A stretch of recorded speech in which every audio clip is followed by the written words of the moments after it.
할렐루야. 오늘도 주님의 풍성하신 은혜가 여러분의 삶 가운데 늘 충만하시길 주의 이름으로 축원합니다. 여러분, 오늘 빚진 자의 마음으로 감사하며라는 제목으로 말씀 같이 나누겠습니다. 여러분, 오늘은 특별한 주일입니다. 왜냐하면 2019년의 마지막 주일 예배이기 때문에 그렇습니다. 보통 오늘은 송년주일이라고 부르며 예배를 드립니다. 한 해를 보낸다라는 의미지요. 그러나 그 마지막이라고 하는 그 의미는 같을 것입니다. 마지막 2019년의 주일 예배, 이번 주에 드리는 모든 예배가 다 마지막입니다. 수요 예배도 그렇고 아마도 지난주 금요일도 거의 한 해의 마지막 예배였습니다. 이 마지막이 주는 느낌은 사람마다 다르겠으나 마지막이라고 할 때 우린 스스로를 되돌아보게 합니다. 옛날 아이를 낳기 위해 방으로 들어가는 산모는 아기를 낳다가 죽을지도 모른다는 생각에 오늘이 살아있는 마지막이라고 생각하는 그 자신의 마음을 돌아보면서 벗어놓았던 신을 가지런하게 정돈하고 아이를 낳으러 방으로 들어갔다고 합니다. 한국 야구 역사에 빛나는 이승엽 선수가 23년간의 야구 선수를 정리하면서 마지막 경기를 하기 전에 인터뷰를 하는 중에 기자가 이렇게 물었습니다. 기분이 어떠세요? 심장이 떨어져 나가는 것 같아요. 마지막 그 라운드에서 뛰는 마지막 경기라고 생각하니 심장이 떨어져 나간다고 하는 표현, 아마도 마지막을 잘 대변해 주는 그런 말씀이라 생각합니다. 우리는 물론 며칠 후면은 2020년 새해를 기쁜 마음으로 맞이하겠지만 2019년의 마지막 주일이라고 하니 또 마음감이 교차되기도 합니다. 어떤 분들은 연말 이 마지막 주일을 맞이하면서 우리의 인생의 결산을 잘 하자, 그리고 뒤를 돌아보며 우리 후회할 것을 다 지우자, 이런 마무리를 잘하자 등의 교훈적인 이야기들을 많이 합니다. 세상에서도 뒤에 있었던 모든 것들을 다 잊어버리고 새해를 맞이하자고 해서 보통 그 의미를 망년회라고 이야기를 합니다. 그런데 발음이 별로 좋지를 않아요. 망년이란 말. 그래서 요즘에는 망년 대신에 송년이라는 말을 많이 씁니다. 저도 이 송년주일 2019년의 마지막 주일을 보내면서 예배 가운데 어떠한 말씀으로 한 해를 정리하면 좋을까 여러 단어들과 하나님의 말씀들을 묵상하였습니다. 어떤 단어가 제일 어울릴까, 그리고 어떤 마음으로 맞이해야 내년을 기쁘게 맞이할 수 있을까, 여러 단어와 마음이 있겠지만 하나님이 저에게 주신 마음은 세 가지였습니다. 첫째, 감사입니다. 둘째, 감사입니다. 셋째, 감사입니다. 한 해 동안 우리 교회에 부어주신 하나님의 은혜가 참 컸습니다. 그리고 우리 성도님들 한 분 한 분 그들의 기도 제목을 제가 기억하고 있는데 하나님께서 그들의 모든 기도 제목들을 정말 완벽하게 이루어 주셔서 너무 감사드립니다. 크게 보면 십자가에 죽으사 우리의 생명을 구원해 주신 예수님께 감사하고, 독생자 아들을 주신 하나님의 은혜에 감사하고, 주님의 교회를 함께 세운 우리 교우들에게 감사하고, 우리 가정의 아내와 남편에게 감사하고, 지금의 나를 있게 해준 부모님께 감사하며, 키우느라 애도 썼지만 우리에게 기쁨을 준 자녀에게도 감사하고, 또한 우리가 이런 행복과 안전함을 누릴 수 있도록 해준 이 나라와 우리를 있게 해준 우리 어머니의 나라 대한민국에, 그리고 우리 주위의 모든 사람에게 감사 또 감사하는 것, 그것이 우리 송년주일을 지내면서 우리 마음속에 드는 생각입니다. 내가 갚을 수만 있다면 우리도 이 감사를 갚으며 조금씩이라도 살고 싶은 마음 간절합니다. 그런데 우리 주변을 되돌아보면 사실 나에게 도움을 준 모든 것에 감사하지 못하고 있음을 보았습니다. 왜냐하면 우리가 그 대가를 치르고 돈을 지불하는 순간 우리의 감사는 때로는 사라지고 말기 때문입니다. 연말에 쇼핑몰에서 여러분 좋은 물건을 선택했습니다. 그리고 돈을 냈습니다. 그리고 그것을 가져옵니다. 어떤 사람이 그것을 그 쇼핑몰 직원에게 고맙다고 고마운 마음을 가질까요? 주유소에서 가스를 넣었습니다. 돈을 냈습니다.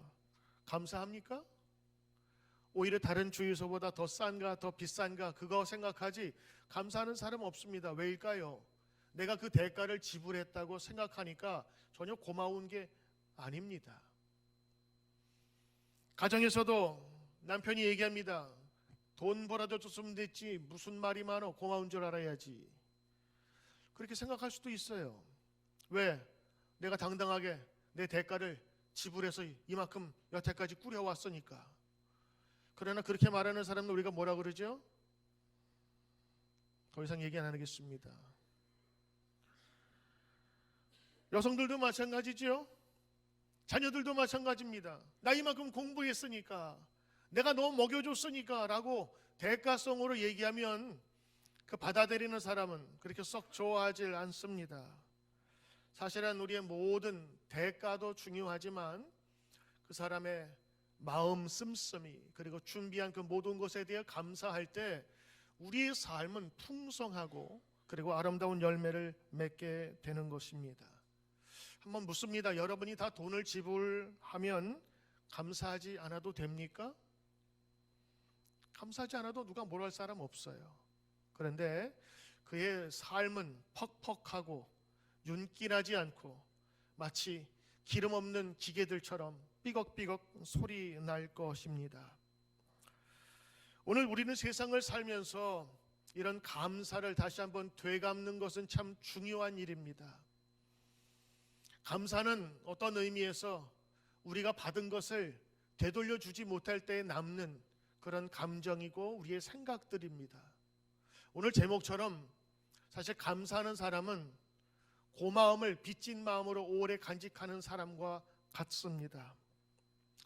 우리는 어렸을 때부터 빚지지 말라고 그렇게 배워왔습니다.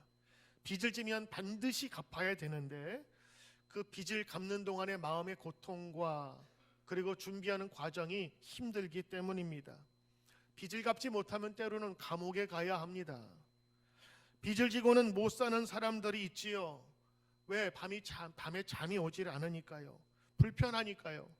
마음이 편치 않습니다. 어떻게 하든지 갚아야 밤에 잠을 잘 수 있으니까 꼭 갚으려고 합니다.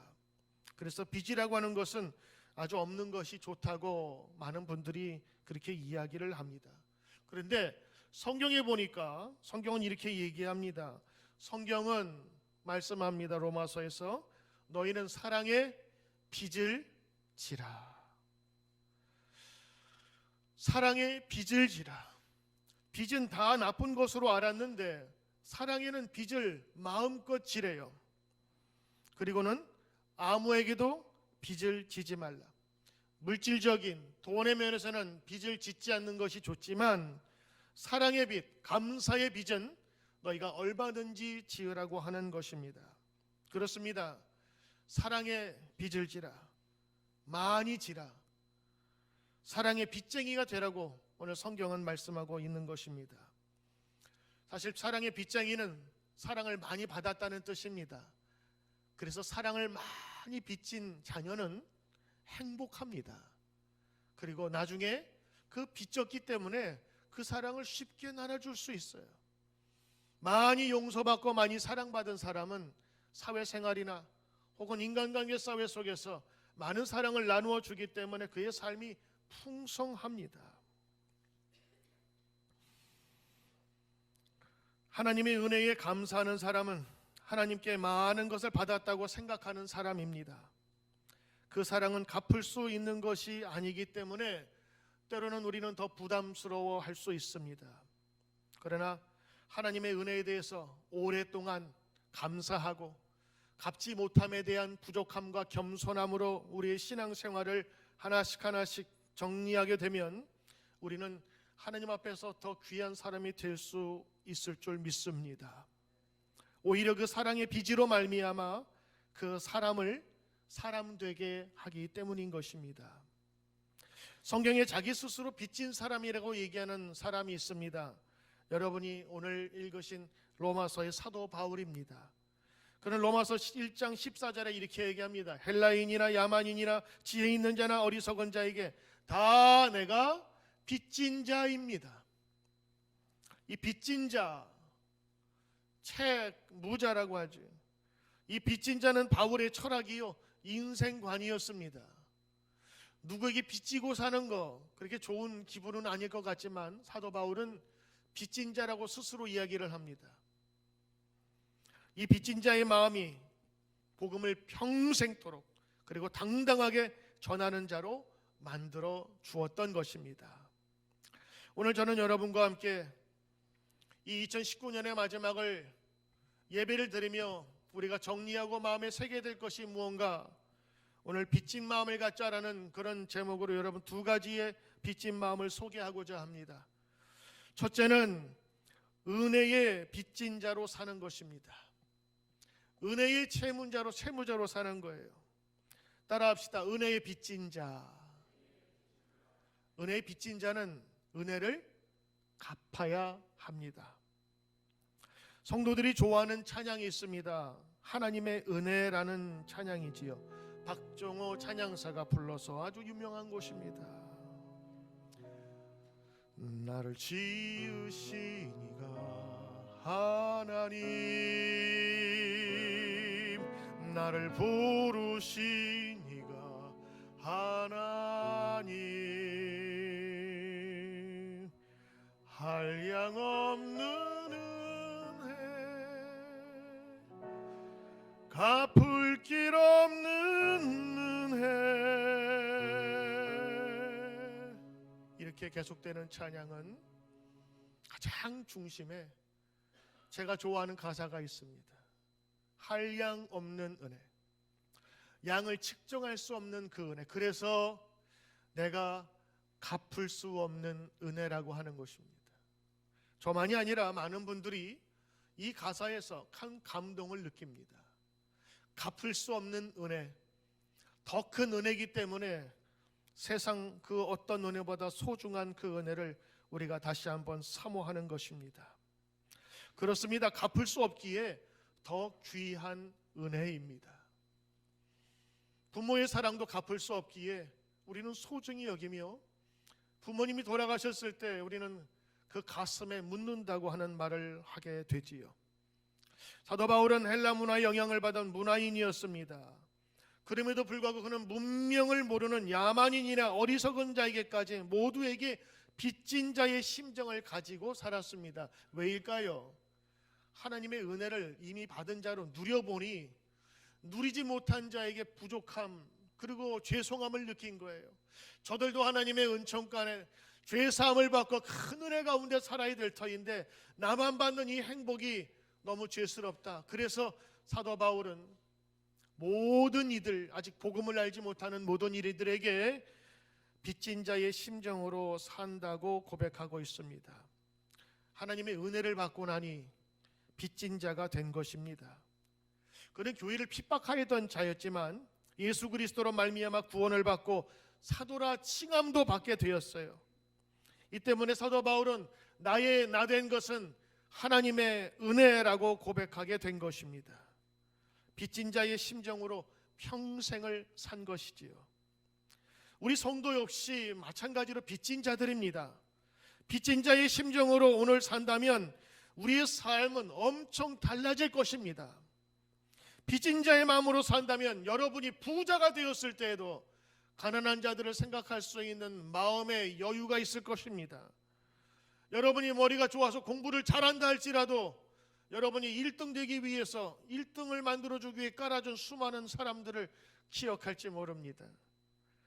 여러분이 빚진 자의 마음으로 산다면 건강한 육체를 가졌을 때에 육신의 소욕을 이루기 위해서 함부로 사용하지 않으며 오히려 많은 사람에게 좋은 영향력을 줄 것으로 생각합니다. 빚진 자의 마음으로 산다면. 그러나 우리 많은 사람들이 빚진 자의 마음으로 살기보다는 모든 것을 다 돈을 주었으니까 이제 내 마음대로 산다고 하는 그 마음으로 살 때가 많습니다. 그렇게 살아도 괜찮아요. 그러나 풍성한 열매는 없으며 주님께서 바라는 사명자의 삶을 살기에는 쉽지 않을 것입니다. 평생을 빚진 자의 마음으로 살아갔으나 아주 성공한 기업인이 있습니다.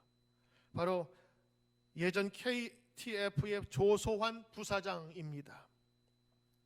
그는 오른팔이 없는 장애인입니다. 그럼에도 불구하고 애경그룹에서 KTF에서 수많은 혁혁한 성공적인 사례로 아주 성공한 사업가로 유명합니다. 그는 장래가 촉망되는 청년이었습니다. 대학을 졸업하고 장교가 되어 육군 소위로 임관을 받고 전방에서 근무하고 있었습니다. 그러던 어느 날 부하 사병 수류탄 던지는 훈련을 하다가 부하의 실수로 말미암아 수류탄 터지는 사고를 당했는데 그때 오른팔을 잃어버렸습니다. 그가 나중에 고백하기를 큰 망치로 자기의 오른팔을 꽝 하고 치는 그 고통을 느끼고 깨보니까 병원에 누워있는데 자기의 오른팔이 없더랍니다. 자기의 오른팔이 없는 것을 알고 실망하여 있는 중에 자기를 더욱더 염려하게 만드는 것이 있었습니다. 그것은 오랫동안 사귀어왔던 여자친구가 과연 나를 선택할까 혹은 나를 버리고 떠날까 하는 그런 염려였습니다.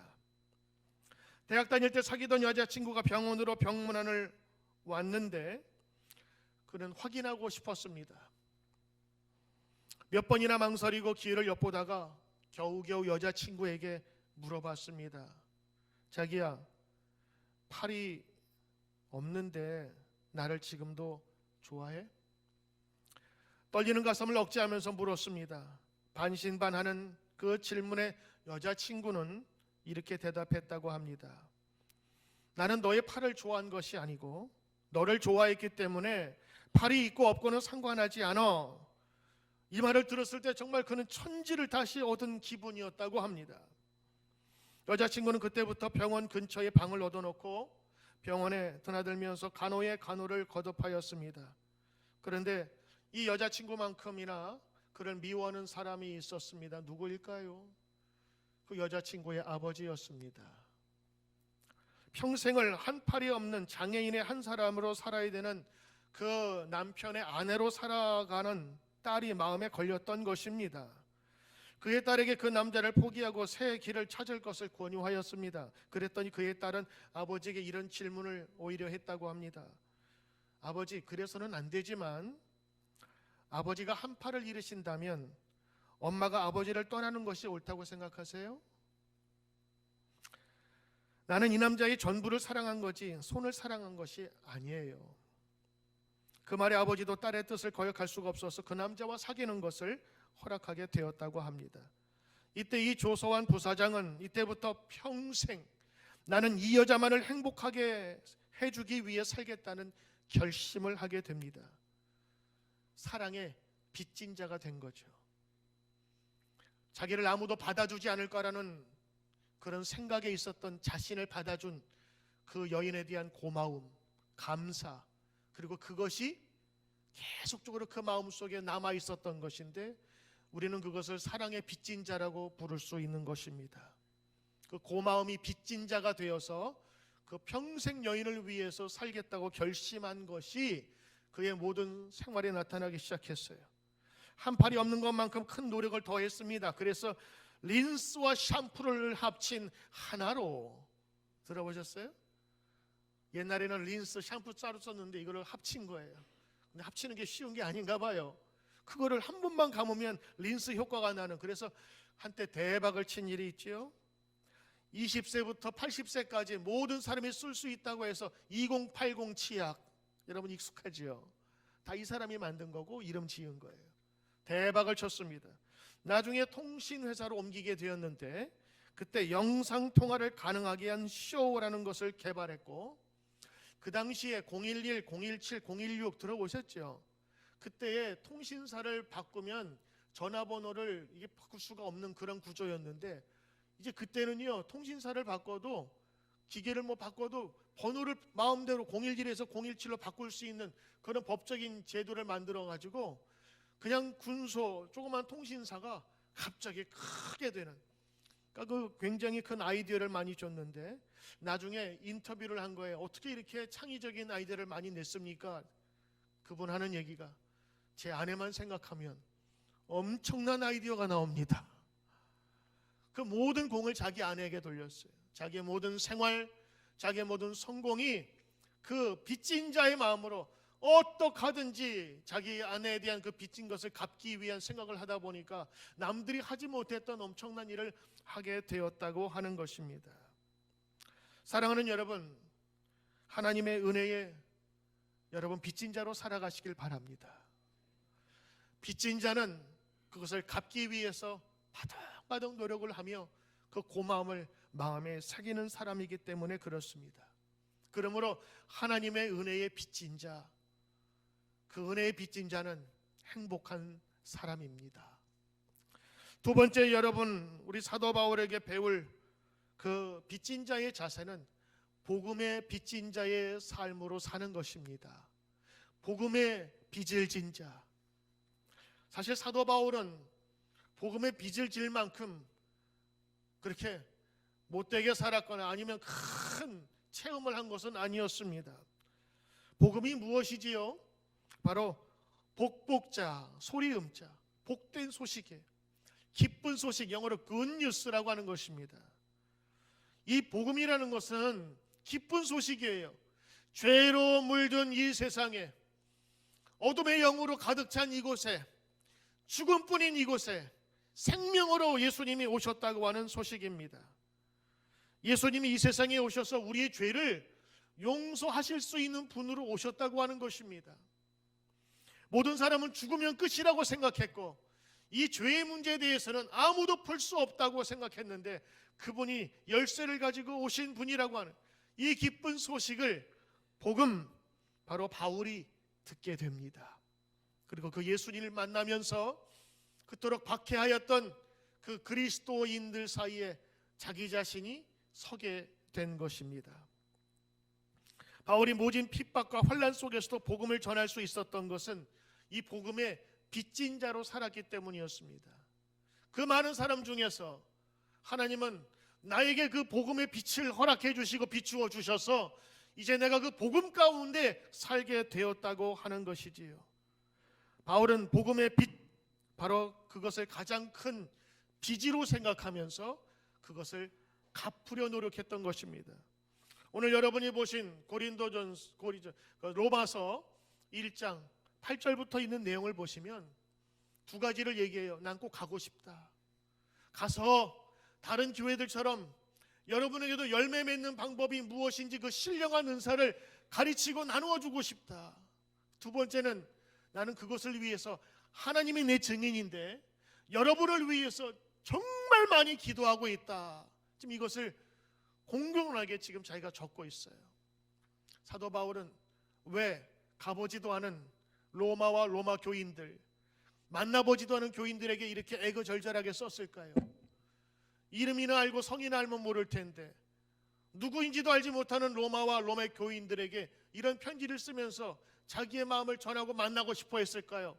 그것은 내가 받은 주님의 은혜가 너무 크고 감사해서 그것을 나누고 베풀고 싶은 마음에서였습니다. 고린도전서 9장 16절에 사도 바울은 이렇게 고백합니다. 내가 복음을 전할지라도 자랑할 것이 없으면 내가 반드시 해야 될 일임이라. 만일 내가 복음을 전하지 않으면 내게 화가 있을 것이로다. 그는 이 빚진 것이 빨리 갚아야 될 것이라고 생각했어요. 그래서 복음 전하는 것이 당연한 것이, 아니 빚진 사람이 빚을 갚는 것이 당연한 것이듯 복음을 빚진 사람이 복음을 갚는 것이 당연한 일이라고 생각했기에 오늘 자랑할 일도 없으며 복음을 전하지 않으면 화가 있다고 그는 생각했던 것입니다. 그래서 이 때문에 복음 증거를 위해서는 생명을 내놓아도 아깝지 않다고 생각했던 것입니다. 여러분, 우리의 받은 직분이 크면 클수록 이 귀한 복음의 빚을 우리도 갚아야 될 줄 믿습니다. 2020년 새해 우리 교회의 표를 예수의 증인이 되게 하소서라고 기도하며 정했습니다. 예수가 기쁨이요, 예수가 소망이요, 진정한 좋은 소식이라면 이제 우리가 전해야 되지 않겠습니까? 여러분, 예수가 생명이요, 진리요, 그리고 천국으로 가는 길이심을 믿습니까? 그 믿음으로 이 시간 여러분이 다 모이신 것입니다. 근데 이 생명과 진리는 어정쩡하게 여러분 가게에서나 쇼핑몰에서 우리가 돈 주고 살 수 있는 것들이 아닙니다. 오직 성경을 통해서, 말씀을 통해서 이 교회에서만 받을 수 있는 것이기에 오늘 여러분 이 귀한 시간에 와서 예배 드리는 것입니다.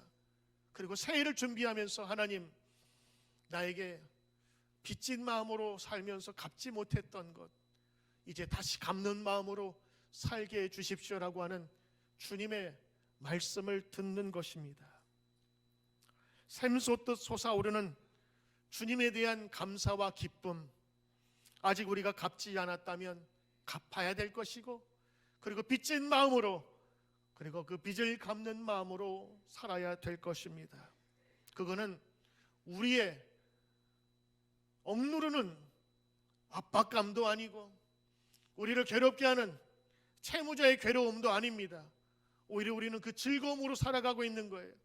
그리고 그 받은 은혜가 너무 감사해서 이제 내가 드리게 살겠다고 하는 것입니다. 이 조소환 부사장처럼 자신을 받아준 그 고마움에 평생을 행복하고 복되게 살아가게 해야 된다고 하는 그 사명감이 사실은 빚진 자의 마음으로 시작되었듯, 사명자로 살아가길 원하는 여러분 가운데 주님의 받은 은혜, 그러나 갚을 길이 없어도 내가 주님 안에서 갚기를 원합니다라고 사랑하는 백성에게는 하나님의 귀한 열매가 맺힐 줄 믿습니다.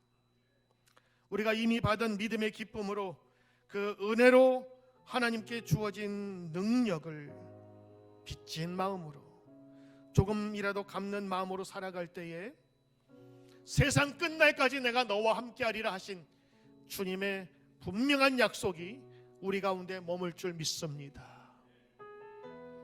하나님은 전도하는 자를 퍽이나 좋아하십니다. 그리고 우리에게 사명 주실 때에 예수의 증인으로 우리를 살길 원하십니다. 그러나 그 사명감이 앞서게 되면 내 욕심과 내 자존심이 거기에 들어가게 되지요. 우리가 전적인 하나님의 은혜로 살기 위해서는 이 빚진 자의 마음이 필요합니다.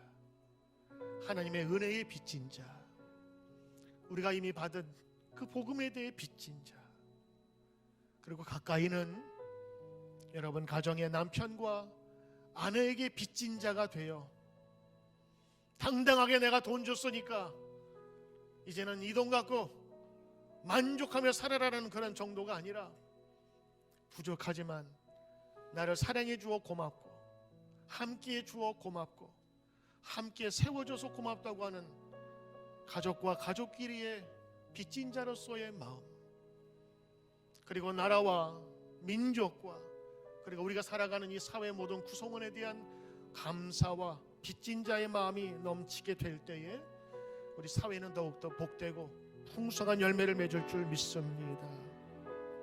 에베소서 2장 8절에 너희가 그 은혜를 인하여 믿음으로 말미암아 구원을 얻었나니 이것은 너희에게 난 것이 아니라 하나님의 선물이라 누구든지 자랑치 못하게 하게 하려 함이니라.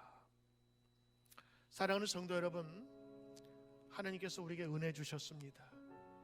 이 2019년도 마지막 주일을 보내면서 새로운 한 해를 맞기 전에 하나님, 빚진 자로서 감사에 빚졌다면, 기도에 빚졌다면, 은혜에 빚졌다면 이제 그것을 채무자가 채권자에게 갚는 마음으로 하나씩 하나씩 주님께 드려지게 하소서. 오늘 여러분 함께 저와 함께 기도하지 않으셨습니까? 우리 다 함께 짧은 시간 동안 같이 기도하기를 원하는데, 하나님, 한 해 동안 받은 은혜가 너무 큽니다. 받은 은혜들을 여러분 주님께 드리길 바랍니다. 그리고 그 받은 은혜 하나님 앞에 다시 올려드리며 갚기를 원합니다 하며 우리 이 시간 다 함께 기도드리겠습니다.